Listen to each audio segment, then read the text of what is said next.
Hola, ¿cómo están? Bienvenidos, bienvenidas a este segundo capítulo del ciclo de 8 clases sobre la Revolución Francesa.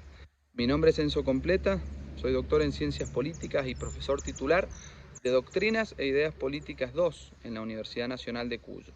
Si es tu primera vez por acá, no dejes de mirar el capítulo anterior sobre la ejecución del ciudadano Louis Capet, mejor conocido como Luis XVI, el rey, el cual espero que te ayude a introducirte en el análisis de este trascendental periodo de la historia mundial. En este segundo capítulo rápidamente vamos a dejar de lado por unos momentos el hilo cronológico histórico de la revolución para pasar a discutir algunos aportes fundamentales, algunos argumentos o conceptos fundamentales para entender este periodo, tal cual les propusiera justamente el mismísimo Emmanuel Sieyès a sus conciudadanos en los albores de la revolución. Pasar a discutir las ideas, dejar de lado el análisis histórico que poco y nada ayudaba a entender la situación de los franceses en 1789.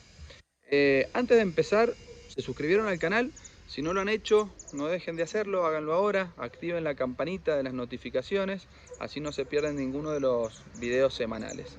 Como por ejemplo el que hice hace algunos meses también sobre Sieyès, en el cual van a poder encontrar mucho más desarrollado de este autor. El link de ese video está en la descripción de este capítulo que estamos empezando en este momento. Como les comenté, entonces sí vamos a hablar ahora de Emmanuel Sieyès, el pensador político más profundo de la Revolución Francesa, el abate Sieyès, porque era un clérigo en realidad. También se lo llamó el oráculo del tercer estado, o también el topo de la revolución, ¿sí? Este apodo le llega de parte de Maximilien de Robespierre. Ya vamos a hablar también sobre Robespierre específicamente. ¿Por qué se lo apodó el topo? Bueno, porque siempre actuaba oculto, siempre estaba en las sombras, dicen, casi siempre accionaba de manera subrepticia, oculta o solapada. No da la cara, se quejaba Robespierre. No da la cara, pero no cesa de actuar en los subterráneos de la asamblea, en los subterráneos de la revolución. ¿Quién fue Sieyès entonces? Bueno, ni más ni menos que el ideólogo de la Revolución Francesa, el actor intelectual del plan político que llevó a la burguesía al poder. Nace en 1748, el mismo año de la publicación de un texto célebre, El espíritu de las leyes, de Montesquieu. No quería ser religioso, fue cura, fue abate, sí, pero en realidad tenía una leve vocación por las armas, quería ser militar, pero en su casa no habían demasiados recursos, así que el padre lo inscribe como pupilo en el seminario del Santo Sulpicio, en donde va a familiarizarse con los escritos de autores como Locke, Hobbes y otros pensadores ilustrados de la época. Lecturas poco religiosas en realidad, de hecho son consideradas sospechosas por parte de sus superiores en la iglesia, tal cual consta en algún informe. Sieyès tuvo una participación muy activa en casi todos los momentos de la Revolución Francesa, principalmente en sus orígenes, cuando se produce la convocatoria de los Estados Generales y también cuando se organiza la Asamblea Nacional. Otro momento importante de Sieyès es durante el directorio. De hecho, llega a ser presidente, electo presidente de este directorio, lo cual equivale a ser el presidente de la nación. Es la más alta magistratura de Francia en ese momento. Y también tiene un rol fundamental ya durante el final, en las postrimerías de la revolución, cuando asciende Napoleón Bonaparte y ocupa en todo este periodo muchísimos roles, entre los cuales se destacan los de diputado, diplomático, canciller, presidente del directorio y hasta cónsul provisorio dentro del consulado bonapartista. ¿Cómo irrumpe Sieyès en la vida política parisina? Esto es interesante.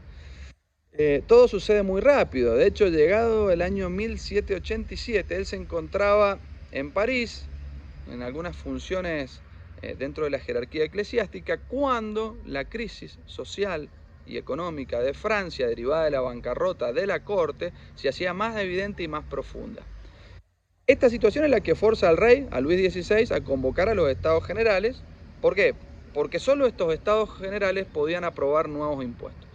¿Qué eran los estados generales? Bueno, ni más ni menos que una especie de órgano colegiado, compuesto en teoría, comillas, ¿no?, por representantes de todos los segmentos de la sociedad francesa. Y digo en teorías porque no estaban representados todos los integrantes de la sociedad francesa, sino solamente el clero, que era conocido como el primer estado, la nobleza, el segundo estado, y también la burguesía, es decir, el famoso tercer estado. Pero faltaba el cuarto estado, es decir, el sector más pobre y más oprimido, del cual no se ocupa nadie, ni siquiera Sieyès. Y en relación a los representantes de la burguesía, bueno, tampoco estaba representada de manera fidedigna, como veremos luego. Después de un intervalo de un siglo y medio aproximadamente, se convocan los Estados Generales para el 1 de mayo del 89. ¿Sí? ¿Para qué? Para debatir sobre la crisis financiera que atravesaba Francia. Y esto fue una gran noticia. Decenas de miles de ciudadanos, de extranjeros, de ilustrados, empiezan a escribir para dar sus opiniones sobre cuáles deberían ser los alcances de esta convocatoria y hasta dónde podían tomar decisiones, decidir y realizar modificaciones sustantivas en la vida política y social y económica de los franceses. Esto se traduce en la práctica en una proliferación enorme de panfletos, de artículos en los diarios, de discursos políticos. La mayoría de la gente asistía y se inscribía en un club político, ¿sí? Y luego se lanzaba a las calles a dar sus propios discursos. Hay un dato de color, un tal Barlet, el ciudadano Barlet, que se comenta que cargaba con una tribuna portátil por las calles de París para dar sus discursos y ponerla a disposición de la gente que quisiera escucharlo. Entre todos estos escritos, panfletos publicados previo a la convocatoria, se destacan las ideas, los aportes de Emmanuel Sieyès, ¿sí?, quien cuando sale la convocatoria, se hace pública la convocatoria, se retira, se aísla 9 meses en una casa campestre, tenía 40 años, y se dedica a escribir en esos 9 meses sus 3 primeros y más célebres textos, los cuales fueron publicados, reeditados en numerosas oportunidades en los meses previos a la convocatoria.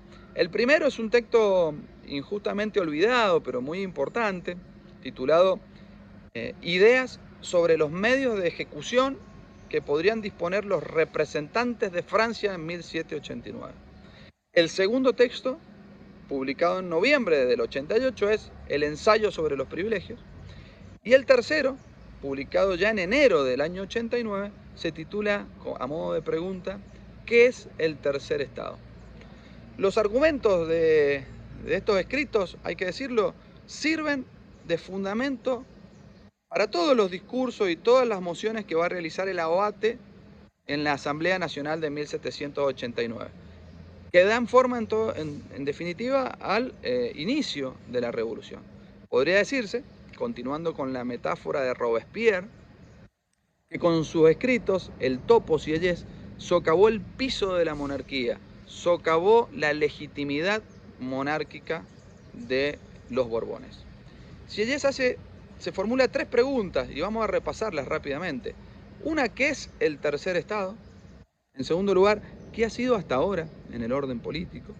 Y por último, ¿qué quiere llegar a hacer? Él sostiene, y da respuestas para cada una de estas preguntas, sostiene que el tercer estado es todo, ¿sí?, porque en sí mismo constituye una nación completa. De hecho, si se suprimiera el primer estado y el segundo estado, es decir, los órdenes privilegiados, la nación no sería algo menos, sino más bien algo más, ¿sí? Porque la riqueza en Francia era generada pura y exclusivamente por quienes trabajaban, y quienes trabajaban eran los burgueses, ¿sí? Eran la burguesía la que realizaba todas las actividades públicas y privadas necesarias para que la nación subsista y prospere. En relación a la segunda pregunta, ¿qué había sido hasta ahora? Nada. La respuesta es nada. Nada en el orden político, porque si bien estaba presente en la sociedad, no ocupaba posiciones de poder relevantes. De hecho, se encontraba sometida a una situación de servidumbre. Por eso es que él propone en los Estados Generales darle más poder, ¿sí? Porque hasta ese momento los derechos habían sido nulos. ¿Qué decía la monarquía. Bueno, no hace falta que el tercer estado esté representado en definitiva, porque está compuesto por gente muy poco instruida. Entonces había que recurrir a nobles, a personas nobles que tutelen los intereses de la burguesía. ¿Sí? Por eso es que los diputados del tercer estado casi nunca pertenecían a este orden, sino que en realidad se trataba de gente ennoblecida, cercana, próxima a la nobleza, que asumía, en teoría también, sus pretensiones y que, por tanto, digamos, obviamente, nunca iba a tomar decisiones en favor de esta clase burguesa. Llegando, por último, a la respuesta a la tercera pregunta, la más importante. ¿Qué quiere ser? ¿Sí? Formulada de manera teórica. ¿Qué quiere ser el tercer estado? Bueno, él dice algo. Queremos ser algo en el orden político. Queremos existir. Para lo cual necesitamos tener igualdad de influencia dentro de esta asamblea que se ha convocado de los estados generales. Igualdad de influencia con respecto a los otros dos órdenes. De nada, dice, nos serviría asistir a las reuniones de este tercer estado si no contamos con verdaderos representantes de nuestro sector, de nuestro cuerpo. Si no contamos con diputados que sean capaces de interpretar la voluntad y defender los intereses de este tercer estado. Por eso formula tres peticiones muy importantes. Y la formula aún como clérigo, como cura, ¿sí? Pero representando al tercer estado. Quizá de alguna manera, de manera antagónica a lo que él mismo expresaba. La primera petición es que se elijan representantes genuinos para el tercer estado. Esto es fundamental, ¿sí? Fundamental ahí y fundamental ahora, fundamental en política, ¿sí? El representante tiene que, para que el representante verdaderamente represente al representado, el representante debe provenir del seno del representado. ¿Sí? Por eso mismo es que no podemos poner a un hombre para que represente a las mujeres, ¿no? Tiene que ser una mujer quien represente a las mujeres. Para el caso francés, esto implicaba que los representantes del tercer estado deberían ser elegidos entre la burguesía. Y si ella se opone enfáticamente a que los diputados del tercer estado sean nobles o gocen de privilegios honoríficos o hereditarios de cualquier tipo, con excepción de él, que va a ser electo representante por el tercer estado. La segunda petición es que el número de los representantes del tercer estado sea igual en sumatoria a los otros dos órdenes. ¿Sí? Esto implica, en la práctica, duplicar el número de representantes del tercer estado. Y por último, muy importante, que se vote en la asamblea no por cuerpo, cada cuerpo tenía un voto, sino por persona. Es decir, que en las deliberaciones no pierdan 2-1 como sucedía siempre, sino que se vote por persona, es decir, por cabeza, una persona un voto. ¿Sí? ¿Se entiende? Para Sieyès, los derechos políticos tienen que vincularse a las personas y no a los estamentos, no a los privilegios, tampoco a la propiedad. ¿Sí? Razón por la cual es imposible, dice, que 200.000 nobles y clérigos sobrepongan sus intereses a 26 millones de franceses mediante este sistema de votaciones que siempre hacía perder al tercer estado 2-1. ¿Qué pasa? Le preguntan. ¿Qué pasa si el rey no aprueba estas peticiones? Bueno, mucho mejor. Abandonamos los estados generales en ese caso, nos reunimos afuera como Asamblea Nacional y luego como Asamblea Constituyente para dotarnos de una constitución. Ese era su programa político para la burguesía. ¿Y qué fue lo que sucede, en definitiva? Exactamente eso. El 9 de julio, la Asamblea Nacional toma el nombre de Asamblea Constituyente. Y a partir de ese momento ya no se usará más el nombre Estados Generales, sino que se empieza a hablar en términos de Asamblea Nacional. Sieyès introduce el concepto de Asamblea Nacional, el concepto de nación, ¿sí? ¿Por qué? Porque el tercer estado representaba, a su entender, a toda Francia. El tercer estado, pura y exclusivamente, era la nación. Obviamente, Unos días después comienzan los motines en París, el 14 de julio se produce la famosa toma de la Bastilla, una cárcel, un símbolo del antiguo régimen. Y este momento, la toma de la Bastilla, fue el verdadero punto sin retorno de la revolución. Todo en gran medida sucede gracias al accionar del topo de la revolución. A modo de balance y para cerrar, creo que quedará para otra oportunidad profundizar por otros aspectos y conceptos de la apasionante vida del abate. Yo les recomiendo un video aquí debajo en los comentarios, en la descripción de este mismo capítulo, en donde me explayo mucho más sobre este autor, pero me parece importante destacar acá, sí, en este punto, que el texto de Sieyès, el tercero, que es el tercer estado, ¿sí?, fue el gran disparador de la revolución. Este texto lo convierte, a mi entender, en el autor intelectual de la revolución burguesa. Y fíjense que dije revolución burguesa.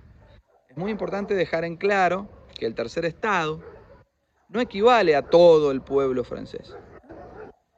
Sieyès formula esto así, en estos términos, pero en realidad identificar al tercer estado con la nación completa es en realidad una abstracción bastante peligrosa, una falacia en la que cae Sieyès, pero en la cual no podemos caer nosotros. El tercer estado, en el año 89, era la burguesía, pura y exclusivamente. Pero ni siquiera la burguesía es un todo homogéneo en términos teóricos y prácticos, ¿sí? Y Sieyès no tiene en cuenta esto, tampoco tiene en cuenta los intereses del cuarto estado, que es la clase más pobre, ¿sí? El cuarto estado es invisible a los ojos de Sieyès y de toda Francia. Es una clase compuesta por los siervos, el orden de los infortunados, el proletariado urbano, el campesinado empobrecido, que nadie tuvo en cuenta cuando se produjo la convocatoria de los Estados Generales y que por tanto jamás obtuvo en ese momento, durante la revolución, derechos políticos o económicos. Ya llegará el momento de hablar de las revoluciones proletarias, esa es otra historia, pero bueno, si llegaste hasta acá, espero tu comentario, tu like, una suscripción, quiero que sigamos conectados, que no se pierdan el tercer capítulo de este ciclo, que creo que va a ser muy muy interesante. Ya les dejo un anticipo, va a tratar sobre el rol de las mujeres en la Revolución Francesa. Saludos y gran fin de semana.